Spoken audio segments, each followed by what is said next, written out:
Good Monday evening to you. Richard Scott here with the forecast update. Obviously, the big news across the area is Harvey, so let's take a look at what's happening here locally on this Monday night about 10:30. No organized rain across central or west Alabama. Have some showers generally south of Linden, down over South Marengo County, and over Clark and Wilcox counties. That's about it tonight. There could be a couple of sprinkles or showers, but here is the latest on Harvey. It's a tropical storm, winds at 45 miles per hour. The wind not a big deal anymore with this storm, but has made landfall and kind of stalled out for a day or so, and then it's moved back out over the Gulf. The center of the storm is south of Houston, but it's over the ocean. Big question is, everybody's concerned that it's going to redevelop or get stronger, turn into a hurricane again. There's a lot of dry air that's wrapping into the circulation. That tends to choke off the development of these storms, so I don't expect it to become a hurricane. That would be highly surprising based off our computer model data and that dry air getting pulled into the storm, so I don't think this could happen. But again, rain is a big deal with this thing. I mean, look at the Houston and Galveston area. They just continue to get us soaking rain, lots and lots of rain, and that will continue over the next several hours through tonight. Some areas have seen just unbelievable amounts so far. Here's some of the rainfall totals as of 10:30 on this Monday night in southeast Texas. These are rain totals since Thursday. Just unbelievable. We got some areas like First Colony and Waller about 35 inches. There on the low end, Humble at 28 inches. And the rain continues to add up. These numbers by tomorrow could be 3 to 6 inches higher than they are tonight. And we're talking about an additional 10, 15 inches of rain before things are all said and done in southeast Texas and southwest Louisiana. Here's the track from the National Hurricane Center, and this track continues to shift off towards the east a bit. Our computer model data in good agreement now showing this thing catching this up air trough, and instead of catching the ridge and turning west, it's going to cut northeast, and that puts us in a favorable environment for showers and thunderstorms, and we'll see quite a bit of that starting Tuesday night, and that'll carry into the day on Wednesday, Thursday, even on Friday.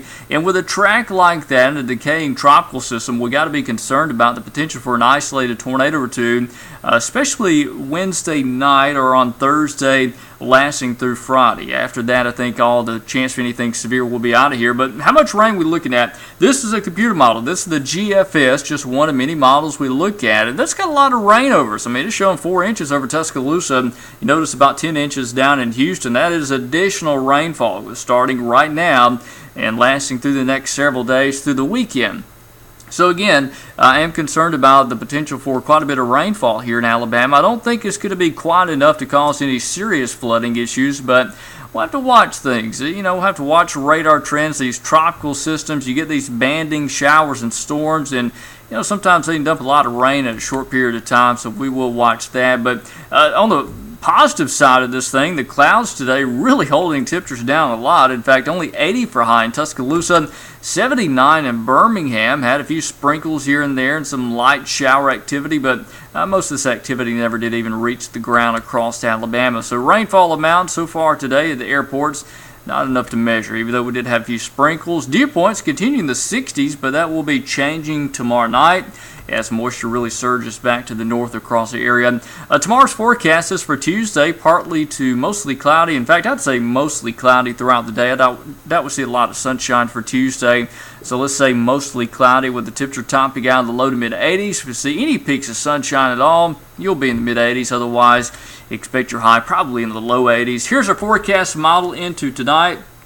Notice mainly dry conditions, and trying to show some rain activity coming in here tomorrow morning into the midday hours. That may be overdoing it based off the moisture so far, but we'll have to see. I just hold on to that umbrella just to be safe. Now Wednesday, again, more rain starts to move in. We'll have waves of rain and storms. Not going to be a consistent all day, all night rain, but I do expect quite a bit. So again, Wednesday, Thursday, Friday, that's going to be our big rain days. Now as we go into the Labor Day weekend, the chance for rain will start to drop off quite a bit, especially by Sunday and Monday for Labor Day.